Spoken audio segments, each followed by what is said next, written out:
ಈ ಬಾರಿ ರಾಜ್ಯದಿಂದ 20 ಸಂಸದರು ಹೊಸದಾಗಿ ಹೊಸ ಮುಖಗಳು ಸಂಸತ್ಗೆ ಆಯ್ಕೆಯಾಗಿರ್ತಕ್ಕಂಥದ್ದು. ಅದರಲ್ಲಿ ಪ್ರಮುಖವಾಗಿ ಬೀದರ್ನಲ್ಲಿ ಈಶ್ವರ್ ಖಂಡ್ರೆ ಅವರ ಪುತ್ರ, ಅಂದರೆ ಸಚಿವ ಈಶ್ವರ್ ಖಂಡ್ರೆ ಅವರ ಪುತ್ರ ಸಾಗರ್ ಖಂಡ್ರೆ ಅವರು ತುಂಬ ಯಂಗೆಸ್ಟ್ MP ಆಗಿ ಈಗ ಅವರು ಸಂಸತ್ ಪ್ರವೇಶ ಮಾಡಿದ್ದಾರೆ. ನಮ್ಮ ಜೊತೆ ಮಾತನಾಡೋದಕ್ಕೆ ಖುದ್ದು ಸಾಗರ್ ಖಂಡ್ರೆ ಅವರೇ ಇದ್ದಾರೆ. ಅವ್ರ ಜೊತೆ ಮಾತನಾಡೋಣ. ಸರ್ ನಮಸ್ತೆ, ಅರವಿಂದ್ ಅಂತ ಮಾತನಾಡ್ತಾ ಇದ್ದೀನಿ. ಮೊದಲನೇದಾಗಿ ನಿಮಗೆ ಕಂಗ್ರ್ಯಾಚುಲೇಷನ್ಸ್. ನನ್ನ ಧ್ವನಿ ಕೇಳಿಸ್ತಾ ಇದೆ ಅಂತ ಅನ್ಕೋತೀನಿ. ಸರ್ ನಮಸ್ಕಾರ, ಕೇಳಿಸ್ತಾ ಇದೆ sir. Thank you sir, thank you. Okay, ಈ ಗೆಲುವನ್ನು ನಿರೀಕ್ಷೆ ಮಾಡಿದ್ರ ಸರ್ ತಾವು? ಹೌದು ಸರ್, ನಾವು ನಿರೀಕ್ಷೆ ಮಾಡಿದ್ದೀವಿ. ಎಲ್ಲ ಕಡೆ ನಾವು ಪ್ರಚಾರ ಮಾಡ್ತಾ ಇರುವಾಗ ನಮಗೆ ಎಲ್ಲ ಕಡೆಯಿಂದ ಒಳ್ಳೆ ರೆಸ್ಪಾನ್ಸ್ ಸಿಕ್ಕಿತ್ತು. ನಮ್ಮ ಕ್ಷೇತ್ರದ ಜನ ಎಲ್ಲರೂ ಬದಲಾವಣೆ ಬಯಸ್ತಾ ಇದ್ರು.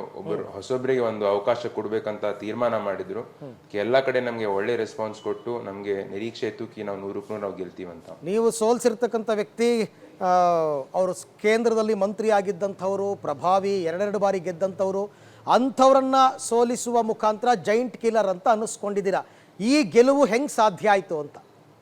ಸರ್, ಇವಾಗ ನಾವು ನಮ್ಮ ತಂದೆಯವರಾದ ಈಶ್ವರ್ ಖಂಡ್ರೆಯವರು ಹಾಗೂ ನಮ್ಮ ಜಿಲ್ಲೆಯ ಎಲ್ಲ ಕಾಂಗ್ರೆಸ್ ಪಕ್ಷದ ಮುಖಂಡರು, ನಾಯಕರು ಒಗ್ಗಟ್ಟಾಗಿ ಎಲ್ಲ ಕಡೆ ಬೂತ್ ಮಟ್ಟದಲ್ಲಿ ಒಳ್ಳೆ ರೀತಿಯಲ್ಲಿ ಕೆಲಸ ಮಾಡಿ ಜನರಿಗೆ ನಮ್ದೇನು ಗ್ಯಾರಂಟಿಗಳಿದಾವೆ ಮತ್ತೆ ಮುಂಬರುವ ನಾವು ಏನು 5 ಗ್ಯಾರಂಟಿಗಳು ನಾವು ಕೊಟ್ಟಿದ್ದೀವಿ ಎಲ್ಲ ಮನೆಗೆ ಮುಟ್ಟಿಸಿ ಜನರಿಗೆ ತಿಳಿಸಿ ವೋಟಿಂಗ್ ಮಾಡಿಸಿದ್ದಾರೆ. ಹಾಗೂ ಜನನೂ ಕೂಡ ಎಲ್ಲರೂ ಏನು ಅವ್ರು ನಿರೀಕ್ಷೆ ಮಾಡಿದ್ರು ಕೇಂದ್ರ ಸಚಿವರಾದ್ಮೇಲೆ ಜಿಲ್ಲೆಗೋಸ್ಕರ ಏನೇನು ಅಭಿವೃದ್ಧಿ ಆಗುತ್ತೆ, ಕೆಲಸ ಆಗ್ಬೋದು ಅಂತ ನಿರೀಕ್ಷೆ ತಕ್ಕಂತೆ ಕೆಲಸ ಆಗಲಿಲ್ಲ ಅಂತ ಜನರು ಬದಲಾವಣೆ ಬಯಸಿ ಹೊಸೊಬ್ಬರಿಗೆ ಒಂದು ಅವಕಾಶ ಮಾಡಿಕೊಡರಿ, ಒಳ್ಳೆ ರೀತಿಯಲ್ಲಿ ಕೆಲಸ ಮಾಡ್ತಾರೆ ಅಂತಂಬಗೋಸ್ಕರ ನಮಗೆ ಮತದಾನ ಮಾಡಿದ್ದಾರೆ. ಕಾಂಗ್ರೆಸ್ ಪಕ್ಷದ ವರ್ಚಸ್ಸು, ನಿಮ್ಮ ತಂದೆಯವರ ವರ್ಚಸ್ಸು ಇದು ನಿಮ್ಮ ಗೆಲುವಿಗೆ ಕಾರಣವಾಗಿದ್ದ, ಅಥವಾ BJPನಲ್ಲಿ ಇದ್ದಂತಹ ಒಳಜಗಳ, ಅವರವರಲ್ಲೇ ಕಚ್ಚಾಟ, ಒಗ್ಗಟ್ಟಿಲ್ಲದೆ ಇರೋದು ಇದು ನಿಮ್ಮ ಗೆಲುವಿಗೆ ಕಾರಣವಾಯ್ತಾ ಅಂತ? ಸರ್, ಎರಡೂ ಸರ್. ನಮ್ಮ ಪಕ್ಷದಲ್ಲಿ ನಮ್ಮ AICC ಅಧ್ಯಕ್ಷರಾದ ಮಲ್ಲಿಕಾರ್ಜುನ್ ಖರ್ಗೆ ಸರ್ ಅವರ ನೇತೃತ್ವದಲ್ಲಿ, ನಮ್ಮ ನಾಯಕರಾದ ಸೋನಿಯಾ ಗಾಂಧಿ ಮೇಡಮ್, ರಾಹುಲ್ ಗಾಂಧಿ ಸರ್, ಹಾಗೂ ರಾಜ್ಯದಲ್ಲಿ ನಮ್ಮ ಮುಖ್ಯಮಂತ್ರಿಗಳಾದ ಸಿದ್ದರಾಮಯ್ಯ ಸರ್, ನಮ್ಮ ಉಪಮುಖ್ಯಮಂತ್ರಿಗಳಾದ DK ಶಿವಕುಮಾರ್ ಸರ್ ಅವರ ನೇತೃತ್ವದಲ್ಲಿ ಏನು ನಾವು ಒಳ್ಳೆ ರೀತಿಯಲ್ಲಿ ನಾವು ಆಡಳಿತ ನಾವು ಕೊಡ್ತಾ ಇದ್ದೀವಿ, ಅದನ್ನು ನೋಡಿ ನಮಗೆ ಜನ ಮತದಾನ ಮಾಡಿದ್ದಾರೆ. ಅದ್ರ ಜೊತೆ ಅವರಲ್ಲೂ ಕೂಡ ಜಗಳ ಇತ್ತು. ಎಷ್ಟೋ ಜನ ಅವ್ರ ಮೇಲೆ ನಾರಾಜಿದ್ರು ಕಿ ಅವ್ರು ಹೋಗಿ ಭೇಟಿ ಮಾಡಿದಾಗ ನಮ್ಗೆ ಕರೆಕ್ಟಾಗಿ ರೆಸ್ಪಾನ್ಸ್ ಕೊಟ್ಟಿಲ್ಲ, ನಮ್ ಕೆಲಸ ನಮ್ಗೆ ತಕ್ಕಂತೆ ನಮ್ ಕೆಲಸ ಮಾಡಿಲ್ಲ ನಿರೀಕ್ಷೆ ಇಟ್ಟಂತೆ. ಇವೆರಡೂ ನಮ್ಗೆ ಪ್ಲಸ್ ಆಗಿ ನಮ್ಗೆ ಎಷ್ಟು ಪ್ರಚಂಡ ಬಹುಮತದ ನಾವು ಗೆದ್ದು ಬಂದಿದ್ದೀವಿ. ಈಗ ಸಾಗರ್ ಅವರೇ, ಈಗ ರಾಜಕೀಯ ನಿಮಗೇನು ಹೊಸದಲ್ಲ. ನಿಮ್ಮ ತಾತ, ನಿಮ್ಮ ತಂದೆ ಎಲ್ಲ ರಾಜಕೀಯದಲ್ಲಿ ಇದ್ದಂಥವ್ರೆ. ಆದರೆ ಇಷ್ಟು ದಿನ ರಾಜಕೀಯವನ್ನು ನೀವು ಹಿಂದೆ ನಿಂತು ನೋಡ್ತಾ ಇದ್ರಿ. ಈಗ ನೀವೇ ಸಂಸದರಾಗಿ ಆಯ್ಕೆ ಆಗಿದ್ದೀರಾ, ಮುನ್ನೆಲೆಗೆ ಬಂದಿದ್ದೀರಾ, ಡೈರೆಕ್ಟಾಗಿ ಅಖಾಡಕ್ಕೆ ಇಳಿದಿದ್ದೀರಾ. ಈಗ ಹೇಗೆ ಅನ್ನಿಸ್ತಾ ಇದೆ? ಸರ್, ಈಗನೂ ನನಗೆ ಸೇಮೇ ಅನಿಸ್ತಾ ಇದೆ. ಯಾಕಂತಂದ್ರೆ ರಾಜಕೀಯದಲ್ಲಿ ನಾನು ಚುನಾವಣೆಗಿಂತ ಮುಂಚೆನೂ ನಾನು ಜನರ ಜೊತೆನೇ ಇದ್ದೆ, ಜನರ ಮಧ್ಯದಲ್ಲೇ ಇದ್ದೆ. ಅವ್ರದ್ದು ಯಾವುದೇ ಕಷ್ಟ ಸುಖಗಳೇ ನಾನು ಭಾಗಿಯಾಗ್ತಾ ಇದ್ದೆ. ಏನೇ ಸಮಸ್ಯೆ ಇತ್ತು ಅಂತಂದ್ರೆ ನನ್ಗೆ ಬಂದು ಭೇಟಿ ಮಾಡ್ತಾ ಇದ್ರು. ನನ್ನ ಕೈಲಾದಷ್ಟು ನಾನು ಕೆಲಸ ಮಾಡ್ತಾ ಇದ್ದೆ.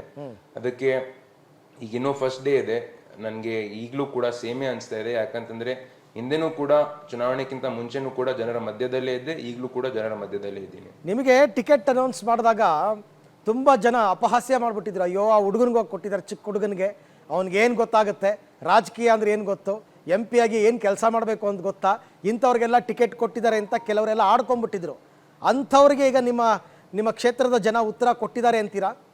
ಹೌದು ಸರ್, 100ಕ್ಕೆ 100 ಕೊಟ್ಟಿದ್ದಾರೆ.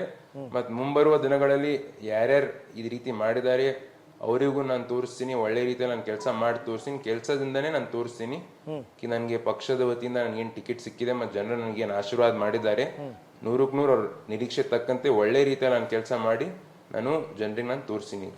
ಈಗ ಬೀದರ್ ಅದರದ್ದೇ ಆದಂತಹ ಮಹತ್ವವುಳ್ಳಂತಹ ಜಿಲ್ಲೆ, ಜೊತೆಗೆ ಅದರದೇ ಆದ ಸಮಸ್ಯೆಗಳನ್ನು ಇಟ್ಕೊಂಡಿರ್ತಕ್ಕಂಥ ಜಿಲ್ಲೆ. ಪ್ರತಿಯೊಬ್ಬರಿಗೂ ಗೆದ್ದಾಗ ಒಂದು ಕನಸಿರುತ್ತೆ, ನಾನು MP ಆದರೆ ನನ್ನ ಜಿಲ್ಲೆಯನ್ನು ಏನು ಮಾಡಬೇಕು, ಯಾವ ಥರ ಅಭಿವೃದ್ಧಿ ಪಡಿಸಬೇಕು, ಯಾವ ಸಮಸ್ಯೆಗಳನ್ನು ಬಗೆಹರಿಸಬೇಕು ಅಂತ. ಆ ಥರದ್ದೊಂದು ಪ್ಲ್ಯಾನ್ ಅಂತ ಏನಾದರೂ ತಾವು ಮಾಡ್ಕೊಂಡಿದ್ದೀರಾ ಸರ್? ಸರ್, ಇದೆ ಸರ್, ಪ್ಲಾನ್ ಇದೆ. ನಿರುದ್ಯೋಗಿ ಸಮಸ್ಯೆ ಇದೆ.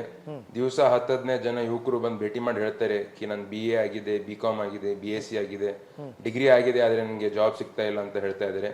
ಅದಕ್ಕೆ ಈ ಸಮಸ್ಯೆಗೆ ಒಂದು ಪರಿಹಾರ ಹುಡ್ಕೊಟ್ಟು ಯುವಕರಿಗೆ ಒಂದು ಉದ್ಯೋಗ ಕೊಡಿಸೋ ಒಂದು ಕನಸಿದೆ. ಅದ್ರ ಜೊತೆ ಸಾಕಷ್ಟು ಹಳ್ಳಿಗಳಲ್ಲಿ ಇನ್ನೂ ಸ್ವಲ್ಪ ನೀರಿನ ಸಮಸ್ಯೆ ಇದೆ. ಆ ನೀರಿನ ಸಮಸ್ಯೆ ಕೂಡ ನಾವು ಪರಿಹಾರ ಹುಡ್ಕೊಟ್ಟು ನಾವು ಕೆಲಸ ಮಾಡ್ಬೇಕಂತಂಬುದು ಒಂದು ಕನಸಿದೆ.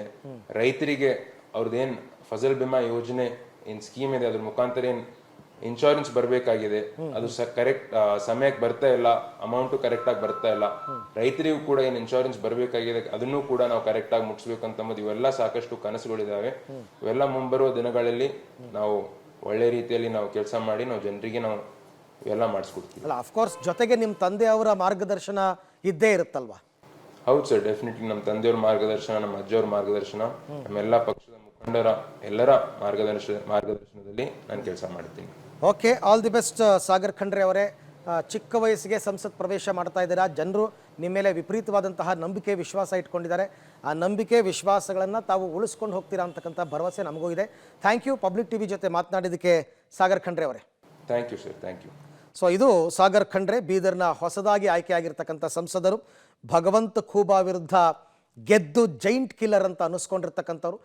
ಪ್ರತಿ ಚುನಾವಣೆಯಲ್ಲೂ ಈ ಥರದವ್ರು ಇರ್ತಾರೆ. ಬಟ್ ನೋಡೋಣ, ಚಿಕ್ಕ ವಯಸ್ಸಲ್ಲಿ ಸಂಸತ್ ಪ್ರವೇಶ ಮಾಡಿರೋದ್ರಿಂದ ಯಂಗ್ ಆ್ಯಂಡ್ ಎನರ್ಜೆಟಿಕ್ ಆಗಿ ಕೆಲಸ ಮಾಡಲಿ ಅಂತಕ್ಕಂಥ ಹಾರೈಕೆ.